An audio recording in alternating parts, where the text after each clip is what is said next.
Hello friends, নতুন ভিডিওতে সকলকে স্বাগত জানাই। তো এই ভিডিওটার মধ্যে কথা বলবো মুশফিকার ফারহান এবং আয়েশা খানের অভিনীত নতুন নাটক তোমাতে হারাই, যেটা কিন্তু রিসেন্টলি ইউটিউবে রিলিজ হয়েছে। তো এই নাটকটা কীরকম হলো সেটা নিয়ে তোমাদের সাথে কথা বলবো। তো ভিডিওটা কিন্তু অবশ্যই শেষ অবধি দেখবে, বাট তার আগে তোমরা যদি নতুন হয়ে থাকো চ্যানেলটা কিন্তু অবশ্যই সাবস্ক্রাইব করে দেবে, যাতে এরকম রিভিউ রিয়াকশনস অনেক রকম আপডেটস মানে চ্যানেলটার মধ্যে পেয়ে থাকবে। এবং নোটিফিকেশন বেলটা কিন্তু অবশ্যই অল করে দিও, যাতে প্রত্যেকটা ভিডিও আসলে তোমার নোটিফিকেশন পেয়ে যাবে। তো এই নাটকটা দিয়ে কিন্তু বলা যেতে পারে আমরা বাংলাদেশের নাটক ইন্ডাস্ট্রিতে কিন্তু একটা নতুন জুটি পেয়ে গেলাম, যেটা হচ্ছে ফারহান এবং আয়েশা খান। কারণ এর আগে কিন্তু তাদের একসাথে কাজ সেরকম হয়তো আসেনি, বা আমি হয়তো দেখে থাকিনি, এরকমও হতে পারে। বাট আমার মনে হয় এই জুটিটার হয়তো প্রথম কাজ এই নাটকটাই হবে। এবং বলা বাহুল্য যে তাদের কিন্তু একসাথে দেখতে বেশ বানিয়েছে। যে জিনিসটা নাটকটার মধ্যে তুলে ধরা হয়েছে, যে মেসেজটা বলার চেষ্টা করেছে, সেটা হচ্ছে যে মানে একটু রিচ ফ্যামিলির ছেলে হলে বা যাদের একটু ফিনান্সিয়াল ভালো আছে সেরকম ঘরের ছেলেরা যে একটু মানে খারাপ টাইপের হবে, বা সেই মানে ওরকম ফিনান্সিয়াল স্ট্রেন্থ পরিবারের যে সবাই খুব বাজে হবে সেরকম কিন্তু হয় না, এক্সেপশন কিন্তু অবশ্যই থাকে। সেই মানে জিনিসটা কিন্তু এই নাটকটার মধ্যে তুলে ধরেছে। তো এখানে গল্পটা যদি একটু করে বলে দিই, এখানে আমরা দেখতে পাই যে মানে মুশফিকার ফারহানের এখানে আয়েশা খানের সাথে তার একটা আকস্মিকভাবে দেখা হবে। মানে খুব দুজনের যে মুখোমুখি কিছু ঘটনা ঘটবে সেটা খুবই মানে কোইন্সিডেন্স বলা যেতে পারে। এবং সেখান থেকে আস্তে আস্তে মানে মুশফিকার ফারহান তার প্রেমে পড়ে যাবে এবং তাকে ফলো করার বা তাকে খোঁজার চেষ্টা করবে। এবং সেই খুঁজতে তিনি একটা মানে মলে যাবে এবং সেখানে গিয়ে জানতে পারবেন যে মেয়েটা অ্যাকচুয়ালি ওখানেই কাজ করে। তো এবার তাকে তিনি পটানোর চেষ্টা করবে, অ্যাজ মানে লাভ অ্যাট ফার্স্ট সাইট বলা যেতে পারে। তিনি পুরো প্রেমে আবু খাচ্ছে, তার ফ্যামিলিও তাকে রীতিমতো সাপোর্ট করছে যাতে এই মেয়েটাকে তিনি তার জীবনসঙ্গী করতে পারে। বাট এখানে কিন্তু একটা প্রবলেম এসে দাঁড়ায়, সেটা হচ্ছে মেয়ের ফ্যামিলি থেকে।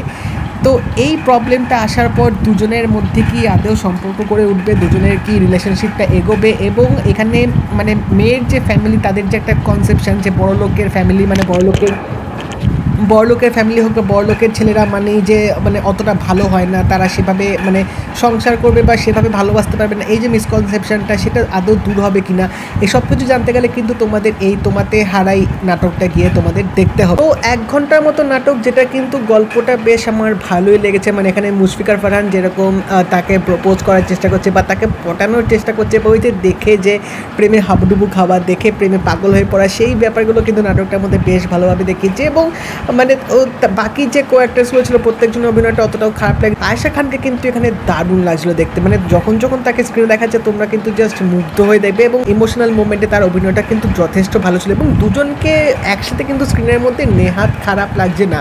গানগুলো যে ব্যবহার করা হয়েছে সেটাও মোটামুটি আমার ভালো লেগেছে। এবং এতদিন ধরে আমি যে কন্টেন্ট দেখে আসছি, ম্যাক্সিমাম কন্টেন্টে কিন্তু দেখায় যে মানে মেয়ের বাড়ি থেকে বাবারা ঝামেলা করে, বাবারা মেনে নেয় না, তারা বিরোধ করে। বাট এখানে পর্যন্ত ফার্স্ট টাইম দেখলাম যে মেয়ের মা ঝামেলা করছে, মেয়ের মা মেনে নিচ্ছে না। এটা কিন্তু আমি ফার্স্ট টাইম এরকম একটা নাটকে দেখলাম, এবং সেটা কিন্তু মানে ঠিকঠাক লেগেছে। কারণ মানে যে পয়েন্ট অফ ভিউ দিয়ে দেখেছি যে কেন তিনি মানছেন না, তার কি মানে কনসেপশন আছে, সেটাও কিন্তু টু সাম এক্সটেন্ট আমার মানে ভ্যালিড লেগেছে বলা যেতে পারে। বাট ওভারঅল বলবো নাটকটা কিন্তু বেশ মিষ্টি ছিল, বাট একটু বেশি রান টাইম দেখে দিয়েছে। মানে 1 ঘন্টার আমার মনে হয় নাটকটার দরকার ছিল না। এখানে অনেক এমন সিট দেখিয়েছে যেগুলো হয়তো না হলেও চলতো, যার জন্য হয়তো কিন্তু এখানে রান টাইমটা করা হয়েছে। ইজিলি যদি 10 মিনিট কেটে দিতে পারতো তাহলে কিন্তু নাটকটা আরও কম্প্যাক্ট লাগতো। বাট হ্যাঁ, আয়েশা খানকে কিন্তু এক কথায় জাস্ট অসাধারণ সুন্দর লেগেছে। দুজনের এই প্রথম নাটকটা কিন্তু আমার অতটাও খারাপ লাগেনি। এবং মানে আরও যদি ভালো রোম্যান্টিক গল্প আসে তাহলে কিন্তু আশা করবো যে এই দুজনের যে কেমিস্ট্রিটা সেটা কিন্তু আরও স্ক্রিনের মধ্যে কিন্তু ফুটে উঠবে। তো তোমরা যদি তোমাতে হারাই নাটকটা দেখে থাকো, আমাকে জানিও তোমাদের কেমন লাগলো। এবং যদি এই ভিডিওটা ভালো লেগে থাকে লাইক করে দিও, শেয়ার করে দিও, চ্যানেলটা কিন্তু অবশ্যই সাবস্ক্রাইব করে দেবে, নোটিফিকেশন বেলটা কিন্তু অল করে দিও। তো দেখা হবে পরের ভিডিওতে। বাই।